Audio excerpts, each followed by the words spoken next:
Any more questions? Yes? You say you're going to bring about change in Pakistan. I truly believe that. But what would be your top priority? What are the things? Can you list a few, telling us how you bring about this change? Okay, first 4 things. I mean, there's everything else to change, but the first 4 things that we would change in the country. Number 1, rule of law. Rule of law means the law must bring the powerful under the law. Rule of law means that no one is above law. At the moment in Pakistan, only the poor thieves go to jail. The big looters and plunderers and murderers end up in parliament. So you have to have and we all know that the biggest crook is our president right now. So we have to have a system of governance where you can bring everyone under the rule of law. That's number 1. And that can only happen if we as a government bring ourselves under the rule of law. We are not scared of an independent justice system. Number 2, and with that, the police should be depoliticized, civil services depoliticized, independent accountability. For instance, all the accountability is under government. It should be independent, like in England, National Audit Commission. Second is education emergency. The biggest problem in Pakistan, which will be the hardest to tackle, is that 65% of the population is under 25. If we educate them, they become an asset. If we don't, they themselves, they will take the country down. And number 3 is economic justice. At the moment, the tax system taxes the poor, and the poor subsidize the rich. The rich don't pay taxes in Pakistan. So you have to have economic justice, having a taxation system that is equitable. And all it means is that you bring in a few reforms.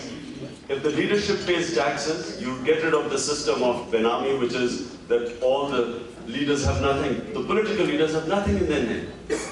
If you remove this, and if you, like in the US, anyone evading tax goes to jail, I can guarantee you that Pakistan can double its tax GDP ratio. At the moment, Pakistan has the lowest tax GDP ratio in the world. India is 16%, Pakistan is 8%. So if we go to 16%, we become a viable state.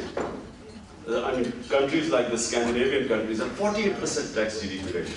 So all we need to do is to have economic justice where a government is trusted by the people, which the leadership pays taxes, and the laws are made such that the rich are made to pay taxes. Not increase the taxes, but people should be brought in the tax net.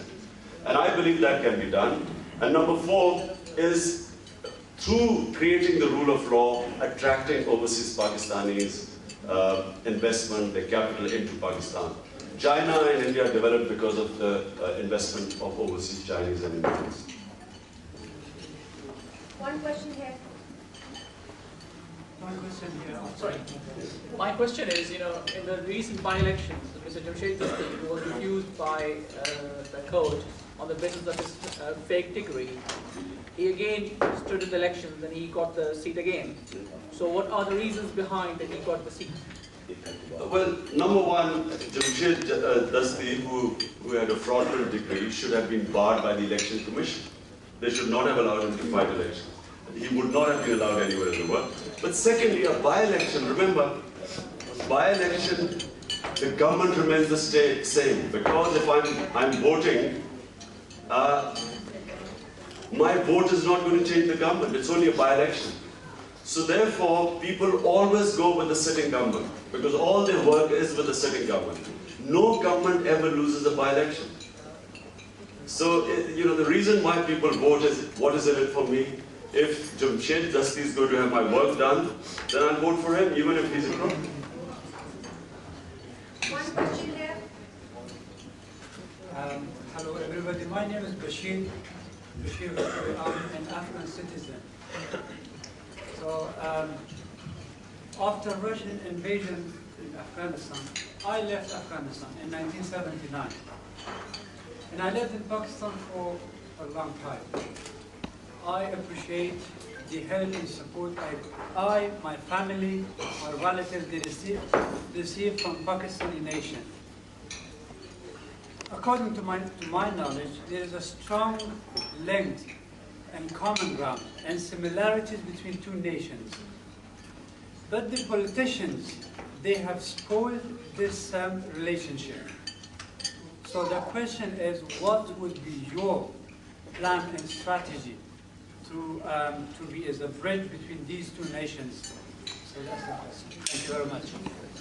Well, firstly, I think not to twice the ruling elite of Pakistan has used the Afghan war and on the blood of Afghanistan have made dollars. It's been the most immoral thing we have done. In the 80s, we were the frontline state supporting the US, and in that, a lot of Afghans died, but Pakistani generals made a lot of money. Pakistani ruling elite made a lot of money. And of course, the Pakistani public accepted the Afghan refugees with open arms. This time, we again, General Musharraf, and I think this was very immoral what happened. Pakistan should have stayed neutral. We had nothing to do with Osama bin Laden. He was trained by the CIA, based in Afghanistan. Pakistan had nothing to do with him. There was no militant Taliban in Pakistan. There was no Pakistani involved in 9/11. So how did Pakistan get into it? Because, again, our ruling elite, a military dictator, wanted American backing, American dollars, and in the end, we ended up doing damage to ourselves, also damage to Afghanistan. I think that was a perfect opportunity for Pakistan to have said, look, the people, your enemies are Al-Qaeda. Taliban might be religious fundamentalists, but they're not terrorists. So Al-Qaeda and Taliban should have been separated. What they have done eventually is that they actually pushed the two of them together. And not only that, and eventually it has evolved into Pashtun resistance, which then came over to Pakistan's side of the tribal area. So unfortunately, the poor leadership of Pakistan has exacerbated the crisis, disaster for Afghanistan and a disaster for us. When Obama came to power, it was a golden opportunity for the Pakistani leadership to have gone and said, look, you don't have to own up to Bush's war. This is an unwinnable war. This will go on and on. So best is to now form a government of consensus and pull out the troops. But unfortunately, again, I think the lure of dollars led Pakistan to go along with the US. And so what we see now is going to be more bloodshed in Afghanistan and a lot of bloodshed in Pakistan. And what should happen eventually in the long run, I think, that Pakistan and Afghanistan should have a sort of a confederation.